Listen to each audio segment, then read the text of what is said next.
जब 370 35 ये ख़त्म हुआ, वहाँ के कुछ ऐसे दुकान चलते थे जो पाकिस्तान के इशारे पे चलते थे, उन दुकानों को ताला लग गया। जो आम इंसान है, जो आम कश्मीरी है, जिसने 35 सालों से बम ब्लास्ट देखे हैं, मरगुजारों को आबाद होते हुए देखा है, आज अगर कोई बच्चा सवेरे निकलता है, शाम को ये डर नहीं रहता है उसको कि क्या ये वापस आएगा, ये नहीं आएगा। आज माँ बाप को तसल्ली है, ये वापस आएगा। देखिए, भारत जोड़ो यात्रा में आपने देखा कि राहुल गांधी जम्मू कश्मीर गए। कहीं ऐसा तो नहीं है कि भारत जोड़ो यात्रा के बाद वहाँ पे इतनी मोहब्बत बटी हो जम्मू कश्मीर में कि सब कुछ शांत हो गया, सब कुछ ठीक हो? वज़ीर आज़म हिंद नरेंद्र मोदी जी ने ऐसा माहौल बनाया, तब मुमकिन हुआ वो पैदल आया। हर एक पाकिस्तानी ये कहता है कि अगर वज़ीर आज़म हिंद नरेंद्र मोदी जी हमारा वज़ीर आज़म होता तो पाकिस्तान सचमुच एक नंबर पे आ जाता। एक नंबर। क्या नाम है आपका? जावेद कुरैशी। कहाँ के रहने वाले हैं? कश्मीर से। अरे वाह, जम्मू कश्मीर से। जी, जी, जी। बहुत खूबसूरत वादी है। क्या लग रहा है कि जम्मू कश्मीर में कैसा माहौल चल रहा है मोदी के आने के बाद से? जम्मू कश्मीर में अमन अमान है। जो हमने 35 सालों से वहाँ अमन खोया था, वो वज़ीर आज़म हिंद नरेंद्र मोदी जी ने वापस लाया। 2014 के बाद 2019 में जब 370 35 ये ख़त्म हुआ, वहाँ के कुछ ऐसे दुकान चलते थे जो पाकिस्तान के इशारे पे चलते थे, उन दुकानों को ताला लग गया। आज हकीकतन में वहाँ पे जो कश्मीर हिंदुस्तान से गया था, हाथ से चला गया था, उस कश्मीर को वज़ीर आज़म हिंद नरेंद्र मोदी जी ने वापस लाया। बड़ी बात कह रहे हैं आप एकदम। ये बड़ी बताया बात जा रहा है कि आर्टिकल 370 हटने के बाद से वहाँ के जो मुस्लिम हैं वो नाखुश चल रहे हैं मोदी सरकार से। नाखुश वो चलते हैं ना जिनकी दुकानों पे ताला लगा था, जो घी की रोटी खाते थे, जो हिंदुस्तान से भी पैसे खाते थे, पाकिस्तान से भी पैसे जो 6 मंथ के लिए बंद रखते थे, उनके बच्चे विदेशों में पढ़ते थे, गरीब मारा जा रहा था। जिनकी दुकान बंद होगी ना, वो तो रोएंगे ना।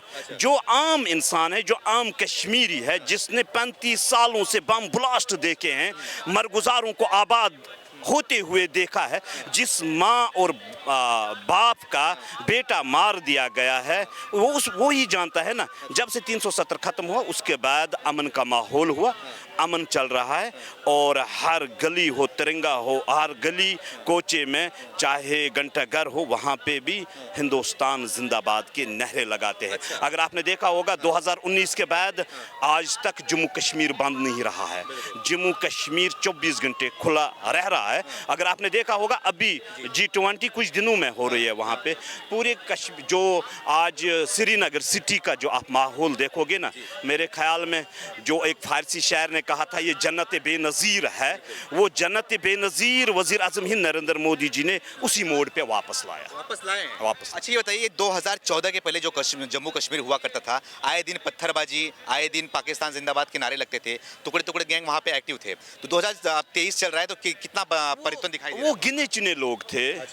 अगर आप ये मानोगे, वो 2 या 3 या 5% थे।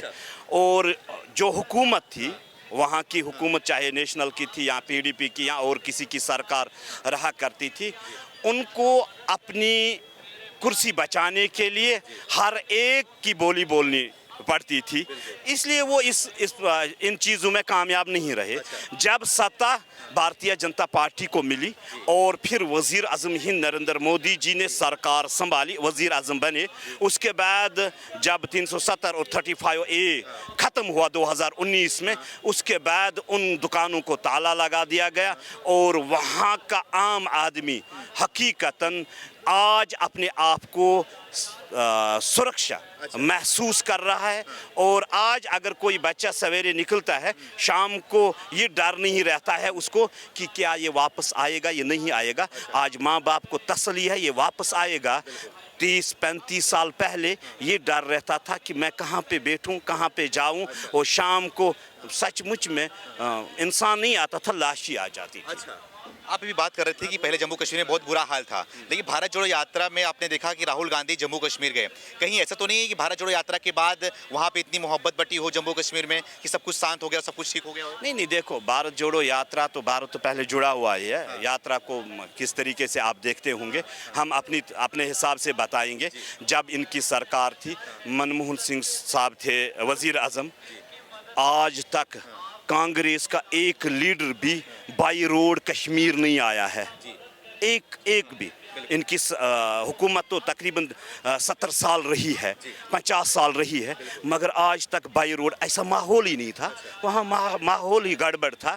जब 370 ख़त्म हुआ, ऐसा माहौल बनाया गया, वो वज़ीर आज़म हिंद नरेंद्र मोदी जी ने ऐसा माहौल बनाया, तब मुमकिन हुआ वो पैदल आया। और जिस रोड से वो आया वहाँ पे 24 घंटे बम ब्लास्ट होते थे। 24 घंटे किसी की हिम्मत नहीं थी वहाँ से क्रॉस करना। मगर आज का दौर है, ये भारतीय जनता पार्टी ने करके दिखाया। मेरे ख्याल में राहुल जी को, वज़ीर आज़म नरेंद्र मोदी जी को मुबारकबाद देना चाहिए कि 70 सालों के बाद लाल चौक में उसने झंडा लहराया। अपनी सरकार में नहीं, अपनी सरकार में नहीं, अपनी सरकार में नहीं। अच्छा, जब इनकी हुकूमत थी तब लहराना था। जब हुकूमत सत्ता में थे ही नहीं, तो आज सत्ता और किसी की है। क्योंकि उस टाइम पे उनको तिरंगा लहरा हिम्मत नहीं थी ना। वो तो बाय एयर आते थे, 5 मिनट बैठते थे, 5 कभी उन्होंने दौरा नहीं किया, ऐसे दौरा नहीं किया। आज हकीकतन वो जब रोड से निकला, ये किसी की देन है, खुद ऐसे नहीं निकलते।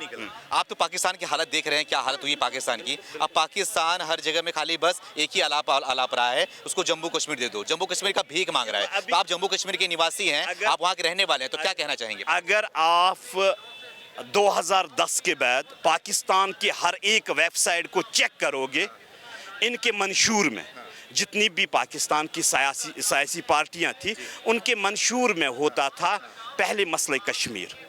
2010 के बाद मंशूर चेंज हुआ। किसी भी आप कोई भी वेबसाइट, किसी भी पॉलिटिकल पार्टी का मंशूर निकालो, 2010 के बाद इस लकीर को हटाया गया। आज नहीं है।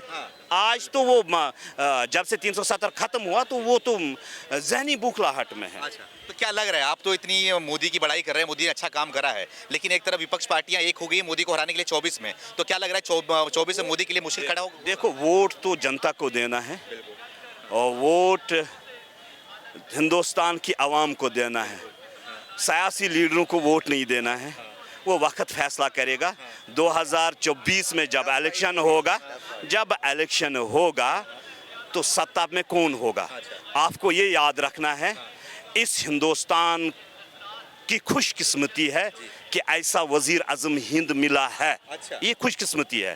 अगर आज हिंदुस्तान एक नंबर पे है पूरे मुल्कों में, अगर आप देखोगे पूरे मुल्कों में हिंदुस्तान की जय जयकार होती है, वो वज़ीर आज़म हिंद नरेंद्र मोदी जी की ही वजह से होती है।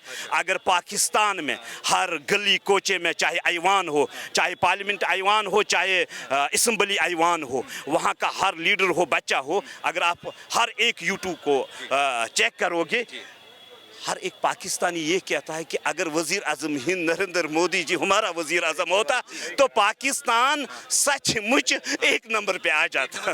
एक नंबर पे। आप मानते हैं 24 में मोदी को ही आना चाहिए देश में? देखो, क्योंकि राहुल गांधी भी तैयार हैं। आएगा, ये आने की बात नहीं है, वही आएगा।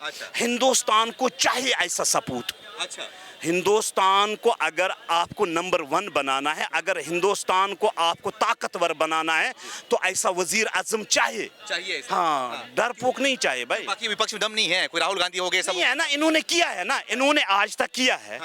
आज के बाद इनको कभी इस पीएम हाउस में हिंदुस्तान की आवाम घुसने नहीं देगी। बहुत बहुत धन्यवाद। सब बात मत करिए, आप बताइए ना, आप बताइए कि आप जम्मू कश्मीर बोल रहे थे ना, मैं बस इतना बोलूंगा, लोगों का वहाँ दिमाग आ गया। क्या दिमाग आ गया? लोगों को वहाँ दिमाग आ गया, हमें किसके साथ चलना चाहिए, क्या चलना चाहिए, वरना तब भी वही हालात थे, अब भी वही हालात है। बस थोड़े से पत्थरबाजी बंद हुई है। हाँ, मानते थोड़ी बंद, पत्थरबाजी बंद हुई है, बाकी हालात वही है जो वहाँ पे थे। बंद होने की वजह क्या है? बंद होने की वजह यही है ना कि जब इंसान को दिमाग आता है कि मेरी ग्रोथ कहाँ की ओर है, जितना पीस कब आया था? आर्टिकल 370 हटने के बाद दिमाग आया। आर्टिकल 370 के बाद लोगों ने बोला नहीं, अब हमें भी अपना काम करना चाहिए। मोदी आया तो दिमाग आया। सब यूज कर रहे थे हमने बोला अब हमें भी अपना काम करना चाहिए। उस वजह से अब हालात पीसफुल है। 24 में क्या लग रहा है, क्या हालत करेंगे भारत का? 24 में तो ऐसे लग रहा है जो अपोजिशन है सारे यूनाइट हो गए एक साथ, तो बहुत कड़ी फाइट रहेगी, टफ फाइट रहेगी पीएम इलेक्शन के लिए। लेकिन मोदी के अलावा किसे दिखते हैं आप प्रधानमंत्री की? अखिलेश है, केजरीवाल भी है, एक वक्त केजरीवाल भी आएगा, राहुल गांधी भी है। आने वाला वक्त देखोगे आप, आने वाला वक्त देखोगे आप, यूथ का पीएम होगा। सबको बनाना चाह रहे हैं। Rahul Gandhi, it can be Kejriwal.